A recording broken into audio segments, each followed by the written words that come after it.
Welcome to the Best Wine Tasting Room. And today, well, there are rock stars in music and there are rock stars in wine. And today we have a serious rock star with us that, prior to our interview here, we probably spent the last 45 minutes just talking because I can listen to him all day because he has great stories and he essentially vinifies wines in an area which I tend to drink a lot of. So without further ado, we have Alvaro Palacios here in the Best Wines Tasting Studio. And we're going to talk a little bit about his Rioja project. Where do I start? I guess the one thing is prior to him going back to Rioja, he has some projects in various other places in Bierzo and Priorat.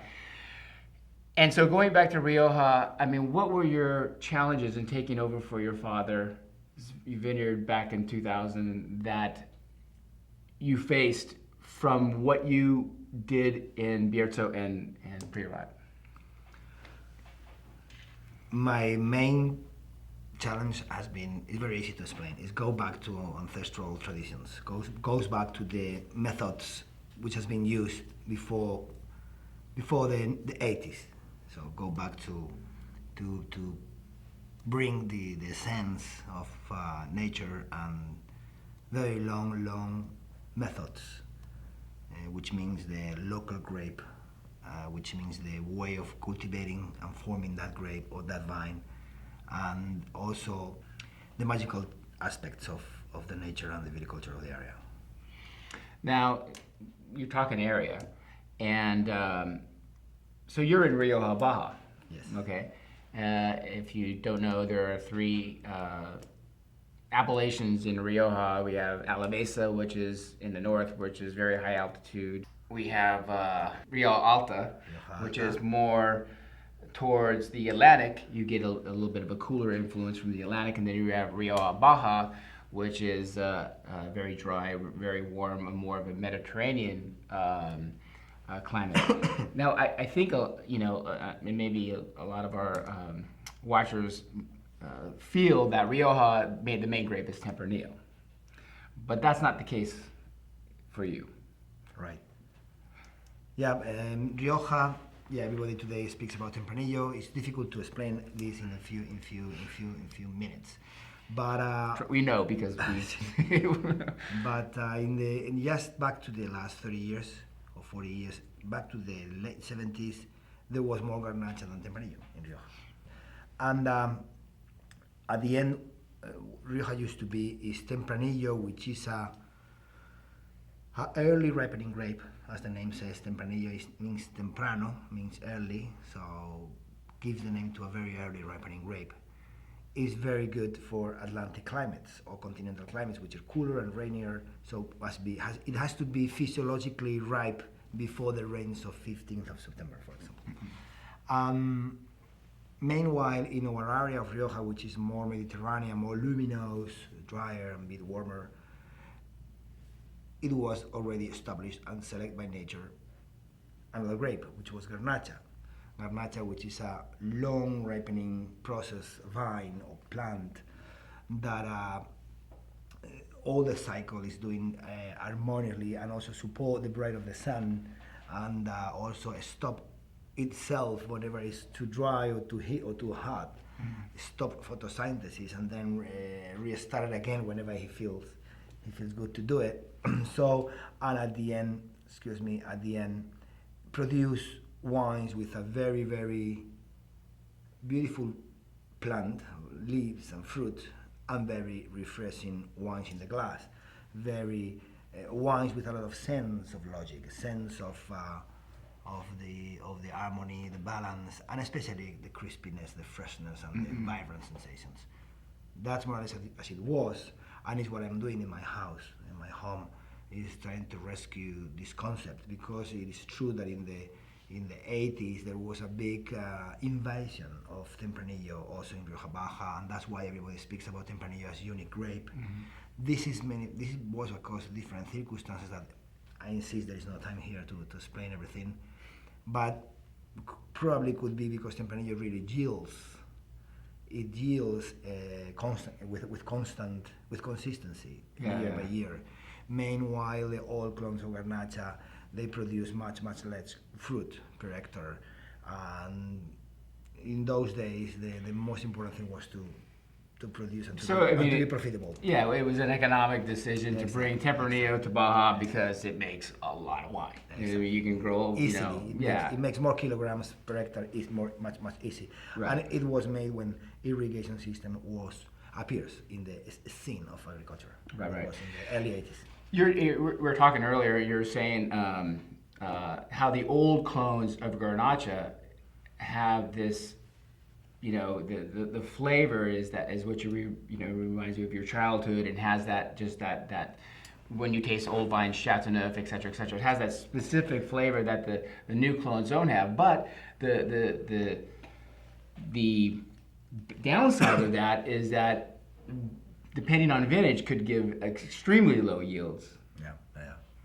Yeah, I am just explaining my experiences in these last 14 years that I've been back to be 100% involved on all the responsibility of these vineyards and the area, learning again of my mother region, my mother town. So it's truth. In the 70s, the experts, they tried to make a new clone to produce to yield more, to produce more kilograms of grapes per hectare or per vine, and the first try, it was very bad because it was big garnachas with big berries, but almost for a rosé wine, enough red wine, but not losing character, losing the substance concept. Nowadays there is beautiful clones like 135, 136, which are low producing, but still you can have at least a consistent same crop every year, still being much less producing than any other grape. That Tempranillo, for example, is still being like a 3,000 kilos or 4,000 kilos per hectare maximum, instead of other grapes that produce 5,000, 6,000 or 8,000 kilos per hectare. But the greatest thing is when you go back to use the old clones of Garnacha, when you do these muscle selections and you realize the acidity and the vegetal fiber that you feel in the wine and the racy character that it gets, but especially the brightness and the freshness and the acidity that they have. Sometimes I have, in the last 3 years, I realized that those old clones, these old clones, and also match with these other varietals that they feel blended in these old vineyards, which used to be also a little bit of Monastrell, a little bit of Viura, and a little bit of Garnacha Roya, which is a kind of a gray Garnacha, pink Garnacha, but having blends of 85, 90% of Garnacha, and then this 10 or 15% of these other ones, everything mixed together with the old clone of Garnacha, a really vibrant wine, profundo, with a lot of depth and a lot of mysteries. We need to find some of those. Soon it's coming. Yeah. I have it. I have a 2013 vintage. Okay. Single vineyard coming soon. Awesome. Well, we have a couple wines in our glass, and you're probably wondering, why is one wine in a Bordeaux glass and one wine in a Burgundy glass?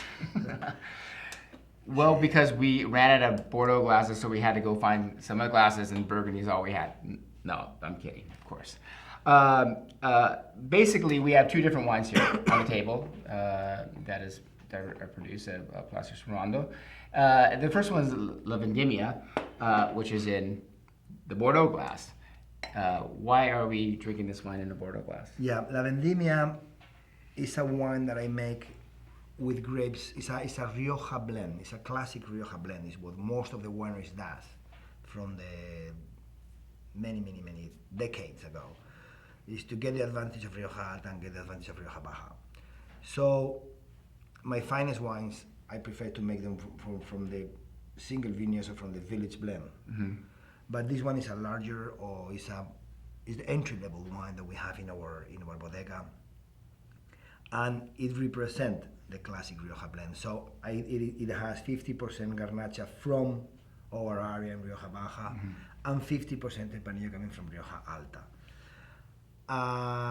Apart from that, Tempranillos, whenever you have Tempranillo in a blend, the wines are better in a vertical glass or a Bordeaux glass.